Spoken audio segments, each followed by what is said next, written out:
Friday nga po pala ng hapon, nasabi ko na po sa inyo dun sa nakaraang video natin na hapon po ng Friday ay nakapag-grocery na po tayo ng mga palta para sa sangkap, para sa pa-order natin para sa Sunday.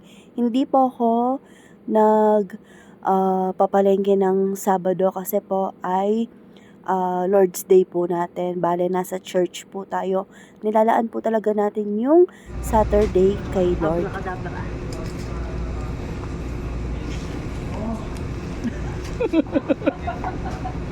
Yan, ganyan po dapat. Kahit pagod kayong parehong mag-asawa ay nabibiro nyo pa rin yung isa't isa.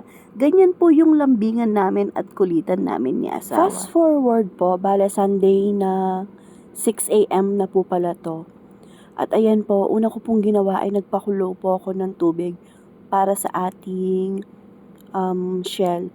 Penny shell, pen shell, bamboo shell, basta yun po.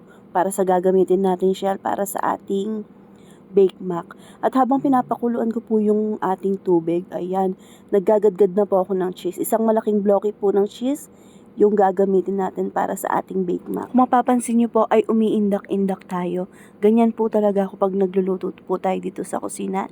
Sinasabayan ko po ng worship para masarap po yung luto natin. After nating magayak yung mga gagamitin po natin na para sa gagawin nating bechamel sauce or white sauce ng ating Bake Mac. Ayan, bali nagtunaw lang po pala ako ng butter dyan. Tapos, pagkatunaw ng butter ay naglagay po ako ng harina. Tapos, tinunaw ko lang po ng maigi yung harina bago natin ilagay yung ating milk. At wag nyo po yung ititigil sa paghahalo. At sangkapan nyo lang po yan, depende po sa inyong panlasa. At saktong pagkakulo po niyan, pag okay na po kayo sa lapot ng ating bechamel sauce, pwede niyo pong patayin yan at iset aside muna natin. Saktong pagkaluto naman po ng ating bechamel sauce ay kulong-kulo na po etong ating pinapakulong tubig para sa ating shell. Ayan po yung sinasabi ko sa inyong pen or bamboo shell, kayo na pong bahala.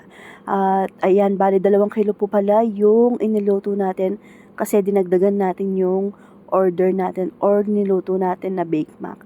At pag 50% naluto na po yung ating shell ay hugasan na po natin yan, ihahon na natin, strain na natin, tapos hugasan natin ng running water dahil maluluto pa naman po yan mamaya pag isinalang na natin siya sa oven. Bale, nakapagluto na din po pala ako ng ating sauce, red sauce, yung pinakapampalasa ng ating Bake Mac. At ayan, bale, sa 2 kilo po ng ating shell, bale, naglagay po ako ng spaghetti sauce na 4 na kilo. Bale, dinagdagan ko po ngayon yung ating sauce para hindi siya nagda-dry dahil ibibake po natin siya yan sa nag-upgrade po kasi tayo ng yung pang ano po, anong tawag dito? Loaf aluminum tray po, yung pang banana cake po. Ayan, yan po yung sinasabi ko. At kung dati po ay 105 pesos po yung benta natin dyan, ngayon po ay 120 pesos na po siya. At mas malinis at mas maganda pong tignan pag dyan po talaga siya nakalagay. Ito po pala yung sinasabi ko sa inyong isa sa bestseller natin simula nung mag-umpisa pa po tayong nagtitinda, ang Bake Mac po. Hindi po tayo nasisero sa Bake Mac or laging madaming pa-order po. Minsan kulang pa po yung niluluto natin kasi ang dami pong umahabol na order. Sabi ko nga po sa inyo, hindi po ako madaming magpasobra kasi ayaw ko po ng may mga nasasayang na pagkain. Ayaw ko po ng madaming sobra po, ganun. Kaya, sakto lang po yung mga pinapasobra ko kasi nagpapa-pre-order na po ako para wala pong masyadong sayang. Do hindi naman po yan masisira kung madaming pasobra kasi makakain.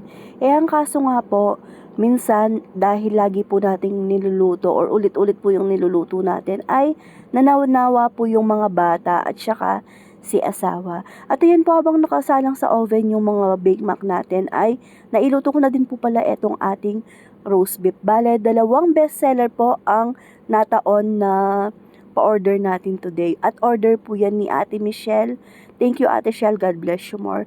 At eto na po, at na-deliver na din natin yung mga side bet po na mga pa-order natin.